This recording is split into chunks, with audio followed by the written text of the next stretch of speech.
Hello everyone, welcome to सरकारी library. और आज जो हम इस वीडियो में डिस्कस करेंगे तो वो है हूब कहानी। हूब कहानी जो है स्वंत मार्टी पुस्तक का आखिरी कहानी है। अभी तक हमने 9 कहानियों को डिस्कस कर लिया था और आज लास्ट कहानी स्वंत मार्टी पुस्तक का, और ये है हूब कहानी। हूब का मतलब क्या होता है? तो हूब का मतलब होता है खोटा भाषा में उत्साह या सामर्थ्य। किसी आदमी के अंदर जोश जो होता है तो उसको खोटा भाषा में हूब कहा जाता है। तौर की हूब लागू रे, यानी कि क्या जोश है इतना। तो हूब मतलब होता है जोश या उत्साह। तो इस कहानी को हम इस वीडियो में डिस्कस करेंगे। और इससे पहले देखिए, जो हमारा ई बुक है तो उसको आप बाय कर सकते हैं, मात्र 100 रुपया चार्ज है। और इसके लिए व्हाट्सअप नंबर दिया हुआ है, इसके पे आप टेक्स्ट मैसेज छोड़ सकते हैं।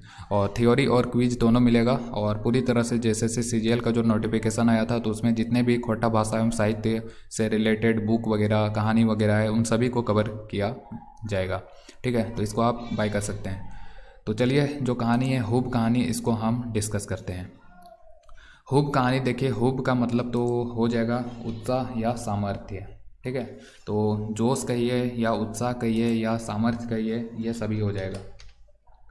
जोश लिख देते हैं। ठीक है, तो ये हूब का मतलब खोटा भाषा हिंदी में क्या हो जाएगा? जोश या उत्साह या सामर्थ्य। इस कहानी का जो मुख्य पात्र है वो कौन है? तो वो है दामोदर। दामोदर जो है इस कहानी का मुख्य पात्र है। इसी के अराउंड ये पूरा कहानी है। और ये जो है ये छोटा जाति कहने में खराब लगता है, लेकिन कहना तो पड़ेगा। चलिए, ये जो है भूइयाँ जाति से संबंधित है दामोदर। तो भूइयाँ जाति से है दामोदर। और अन्य पात्र कौन कौन सा हो जाएगा? तो एक हो जाएगा गुनेसर बाबू, जो कि गांव का ही एक धनी व्यक्ति है। लेकिन दामोदर जो है तो ये बहुत ही गरीब है और भूइयाँ जाति से संबंधित है। इसके जो पिता थे दामोदर के पिता, तो दामोदर के पिता बंधुआ मजदूर थे गुनेसर बाबू के यहाँ पे। तो गुनेसर बाबू के यहाँ पे इसके पिता काम करते थे। और पिता का मृत्यु के बाद जो पिता हैं तो उसके देखिए, जो अलग अलग बुक है सभी बुक में अलग अलग मतलब कि बताया गया है। जैसे कि जब आप सफल पब्लिकेशन का बुक लेंगे तो उसमें इसमें दामोदर के 5 भाई बताया गया है। लेकिन अगर आप, कौन सा बुक है ये, मार्गदर्शन पब्लिकेशन का, तो उसमें जब आप पढ़ेंगे तो उसमें 7 भाई बताया गया है, जिसमें से दामोदर जो है तो वो सबसे छोटा है। ठीक है, तो 5 और 7 दोनों याद रखिए, एग्जाम में जैसा मिलेगा वैसा टिक करना है। ठीक है, तो दामोदर जो है तो ये, इसके कितने भाई है? तो 5 भाई है, जिसमें से ये छोटा है। और कहीं पे 7 भाई है तो उसमें भी ये सबसे छोटा है। और इसके सभी भाई जो है तो ये काम करने के लिए शहर चले जाते हैं। और घर में कौन रह जाता है? तो घर में रह जाता है सिर्फ दामोदर, जो कि सबसे छोटा है। और गुनेसर बाबू के यहाँ पे जो इसके पिता काम करते थे, दामोदर के पिता, तो वो अब मर चुके हैं। तो अब गुनेसर बाबू के यहाँ पे कौन काम कर रहा है? दामोदर काम कर रहा है। और दामोदर जो है तो इसको रोज़ाना कितना मिल रहा है? तो 10 रुपया मिल रहा है गुनेसर बाबू के यहाँ पे काम करने का पेमेंट। तो गुनेसर बाबू के यहाँ पे काम करने से इसको रोज़ का 10 रुपया आमदनी हो रहा है। गुनेसर बाबू जो है तो ये कौन है? तो ये एक बड़ा किसान है, यहाँ पे देख सकते हैं। और वहीं पे जो दामोदर है तो वो एक मजदूर है। गुनेसर बाबू के यहाँ पे बंधुआ मजदूर है, उसी के यहाँ पे काम कर रहा है। एक दिन क्या होता है, जो गुनेसर बाबू है तो उसको मतलब कि काम पड़ जाता है, कुछ काम पड़ गया होगा, तो वो दामोदर को बुलाते हैं। लेकिन दामोदर आने से मना कर देता है काम करने से, क्योंकि दामोदर जो है तो वो काम के साथ साथ पढ़ाई भी कर रहा होता है। किसी तरह इसने मैट्रिक पास कर लिया था और कॉलेज में इसमें एडमिशन ले लिया था।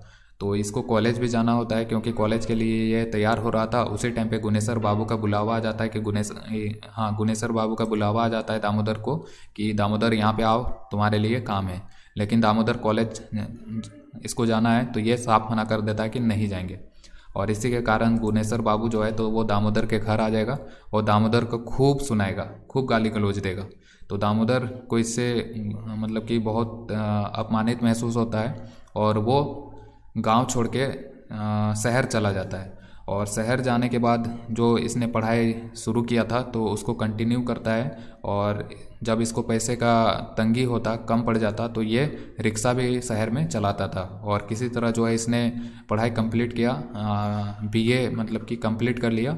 और बीए इसने बीए ऑनर्स प्रथम श्रेणी के साथ इसने पास किया। तो दामोदर जो है तो शहर चला जाता है और बीए ऑनर्स फर्स्ट डिवीज़न के साथ ये पास कर लेता है।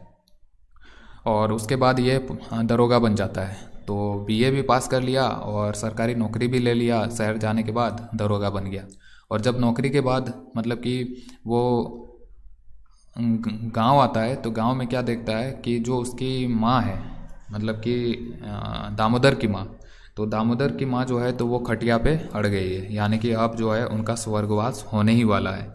तो ये अपनी माँ से मिलता है, जब वो शहर से वापस आता है तो अपना माँ को देखता है कि वो अब मतलब कि ईश्वर के पास जाने वाली है, देहांत होने वाला है। तो वो अपना माँ को आंखें खोलने के लिए बोलेगा। तो लास्ट टाइम वो अपनी माँ से मिल लेता है और अपनी माँ को बताता है कि अब वो दरोगा बन गया है, अब सारा कष्ट जो है पूरा परिवार का वो ख़त्म हो जाएगा। लेकिन उसका माँ जो है तो उसका दरोगा बनते हुए तो देख लेती है, लेकिन कुछ ही देर बाद जो है उसकी माँ का आंखें बंद हो जाता है। इसके बाद उसका माँ के मरने के बाद उसका जो पोस्टिंग होता है दरोगा बनने के बाद, पहला पोस्टिंग, तो वो कहाँ पे होता है, तो वो धनबाद जिला में होता है। और धनबाद जिला में जब वो दरोगा के रूप में काम कर ही रहा होता है कि उसी दौरान एक दिन क्या होता है, जो गुनेसर बाबू जो कि पहले बहुत बड़ा किसान था जिसके यहाँ पे दामोदर काम कर रहा होता है, तो गुनेसर बाबू की माँ बीमार हो जाती है। अब देखिए इसके भी बारे में दोनों बुक में अलग अलग बात है, ठीक है। तो जो सफल पब्लिकेशन है तो उसमें बताया गया है कि गुनेसर बाबू की माँ बीमार हो जाती है, जिसको कि धनबाद में के हॉस्पिटल में एडमिट करवाया जाता है। और वहीं पे जो मार्गदर्शन पब्लिकेशन है तो उसमें गुनेसर बाबू की पत्नी के बारे में जिक्र हुआ है कि गुनेसर बाबू और उसकी पत्नी जो है कहीं पे मतलब तीर्थ यात्रा करने के लिए जाते हैं, और जब वो वापस आते हैं तो गुनेसर बाबू की पत्नी बीमार हो जाती है और उसको जो है एडमिट करवाया जाता है अस्पताल में। तो दोनों में अलग अलग है, एक में माँ बताया गया है तो दूसरे में बताया गया है पत्नी। तो दोनों याद रखिएगा, हम माँ मान लेते हैं, है ना। तो गुनेसर बाबू की जो माँ है तो वो बीमार हो जाती है और उसको धनबाद अस्पताल में भर्ती करवाया जाता है। लेकिन गुनेसर बाबू के पास इतना पैसा नहीं है कि वो अस्पताल का जो फीस है तो उसको पे कर सके। तो इसी दौरान जो है अब उसके पास पैसे नहीं है, लेकिन जब पता चलता है ये दामोदर को कि जो जिसके यहाँ पे वो काम करता था गुनेसर बाबू के यहाँ पे, तो गुनेश्वर की माँ जो है बीमार है और वो धनबाद में ही एडमिट है, धनबाद अस्पताल में। तो वो पैसे सबसे पहले तो मिलने जाता है, और जब दामोदर को पता चलता है कि गुनेसर के पास पैसे ही नहीं है तो वो गुनेसर का मदद करेगा, हॉस्पिटल का जो भी चार्ज है तो वो पूरा का पूरा चार्ज पे कर देगा। और जब दामोदर को पता चलता है तो वो पूरा मतलब कि सारा फीस वगैरह जितना भी अस्पताल का चार्ज वगैरह है सब चीज़ भर देता है। और इससे जो है जो गुनेसर बाबू जो कि उसको बहुत सारा गाली दिया था, गाली गलौज किया था, तो उसको अपना गलती का एहसास हो जाता है। और अपना गलती का एहसास होने के बाद वो मन ही मन सोचता है कि कोई भी व्यक्ति जो है तो वो बड़ा अपना जाति से नहीं होता है, जाति पाति से कोई भी बड़ा नहीं होता है, बल्कि कोई भी व्यक्ति बड़ा जो होता है तो वो अपने कर्म के कारण होता है, अपने व्यवहार के कारण होता है। तो यहाँ पे गुनेसर बाबू को अपना गलती का एहसास हो जाता है। तो उसी ग्लानि के बारे में जो है इस कहानी में बताया गया कि किस तरह से एक गरीब लड़का जो है अपना कठिन परिश्रम करने के बाद सरकारी नौकरी ले लेता है, भले ही वो छोटा जाति का है लेकिन एक अच्छा पोजीशन हासिल कर लेता है समाज में। और जो गुनेसर बाबू है जो कि उसको हमेशा गाली गलौज करता था, उसको छोटा जाति का समझता था, छूत का भावना से देखता था, तो उसको भी अपना गलती का एहसास हो जाता है और एहसास हो जाता है कि कोई भी व्यक्ति अपने कर्म के कारण ही बड़ा होता है, ना कि अपना जाति पाति के कारण। तो इस वीडियो में इतना ही कहानी था, लेकिन अलग अलग किताब जो है तो उसमें अलग अलग बात है, तो इसको भी ध्यान रखिएगा।